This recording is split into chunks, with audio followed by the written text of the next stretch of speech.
Hello viewers, இது ஒரு கிராணி கேம். இப்போ நான் ஒரு முக்கியமான நியூஸ் சொல்ல போகிறேன். அது தெரியாதவங்க தெரிஞ்சுக்கோங்க. எரிக்குன்னு ஒரு கிளாஷ் ஆஃப் கிளான்ஸ் யூடியூபர் உண்டு. இவருக்கு ஃப்ரெண்டு யூடியூப் சேனல் வச்சுருக்காரு. இவருக்கு ஃப்ரெண்டு என்ன பண்ணாருன்னா கிளாஷ் ஆஃப் கிளான்ஸ் பண்ணி அட்டியுலத்தை பற்றி சொன்னார். இதை கிளாஷ் ஆஃப் கிளான்ஸ் கம்பெனிக்காரங்க பார்த்துட்டு, ஏன்டா நீ எங்களுக்கு கூட இருந்துட்டு எங்களுக்கே துரோகப்படுத்தியான்னு சொல்லி அவனுக்கு சேனலே மூடிட்டாங்க. அதாவது எப்படி மூடினாங்கன்னா, அவனுக்கு சேனலுக்கு 4-5 காப்பிரைட் கொடுத்துட்டாங்க. இதனால் யூடியூப்காரங்க அவனுக்கு சேனல் இழுத்து மூடிட்டாங்க.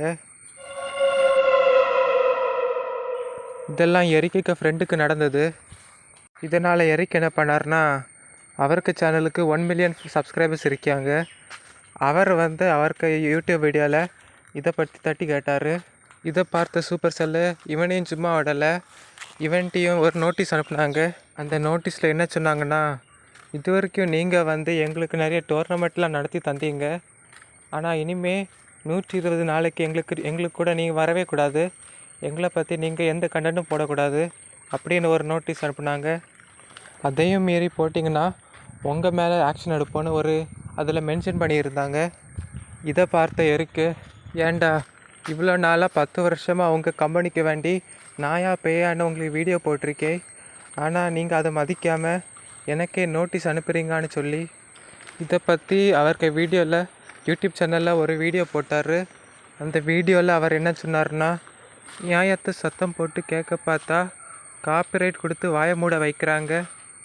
இவர் கிளாஷ் ஆஃப் கிளான்ஸ் கொடுத்த நோட்டீஸ் எல்லாம் ஸ்க்ரீன்ஷாட் எடுத்து அவருக்கு யூடியூப் சேனலில் போட்டிருக்காரு. பார்க்காதவங்க போய் பாருங்கள்.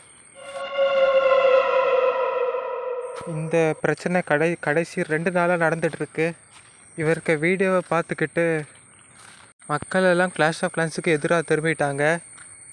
மக்கள் எல்லாம் என்ன சொல்கிறாங்கன்னா, இனிமேல் கிளாஷ் ஆஃப் கிளான்ஸுக்கு ஒரு பைசா கூட செலவு பண்ண மாட்டோம், இனி இந்த கேமை விளையாட மாட்டோன்னு நிறைய மக்கள் அவருக்கு எதிராக திரும்பிட்டாங்க. அதாவது கிளாஷ் ஆஃப் கிளான்ஸுக்கு எதிராக.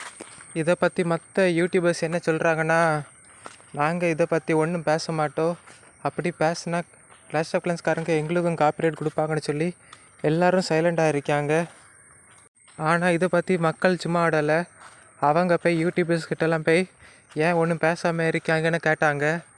அதுக்கு யூடியூபர்ஸ் என்ன சொன்னாங்கன்னா, எங்களுக்கும் இதுக்கும் எந்த சம்மந்தமும் கிடையாது, நாங்கள் பாட்டுக்கு நாங்கள் உண்டு எங்கள் வேலை உண்டுன்னு இருக்கோன்னு சொன்னாங்க. ஒரே ஒரு யூடியூபர் எரிக்கு எதிராக பேசினார். அதாவது அவருக்கு பேர் இட்ஸு. அவர் என்ன சொன்னார்னா, நீ போடிய எல்லா வீடியோ ஒரு கிளிக் பைட் வீடியோ. கிளிக் பைட்னா என்னென்னா, வீடியோ டைட்டிலுக்கும் வீடியோக்குள்ளே பேசுகிறதுக்கும் ஒரு சம்மந்தமும் இருக்காது, அதான் கிளிக் பைட் வீடியோ. உடனே மக்கள் எல்லாம் இட்ஸியூக்கு எதிராக திரும்பிட்டாங்க. அவங்க இட்ஸியூ கிட்ட என்ன சொன்னாங்கன்னா, ஏன்டா அவங்க காப்பிரைட் கொடுப்பாங்கன்னு பயந்து நீ கிளாஷ் ஆஃப் கிளான்ஸுக்கு சப்போர்ட் பண்ணி பேசுகிறியான்னு அவனை திட்டினாங்க. அதுக்கு இட்ஸியூ என்ன சொன்னார்னா, நான் யாருக்கும் சப்போர்ட் பண்ணி பேசலை, நாளைக்கு நான் ஒரு வீடியோ போடியை அது பார்த்து அவங்களுக்கு உண்மை புரியும்னு சொல்லி அவருக்கு பேச்சை முடிச்சிட்டாரு.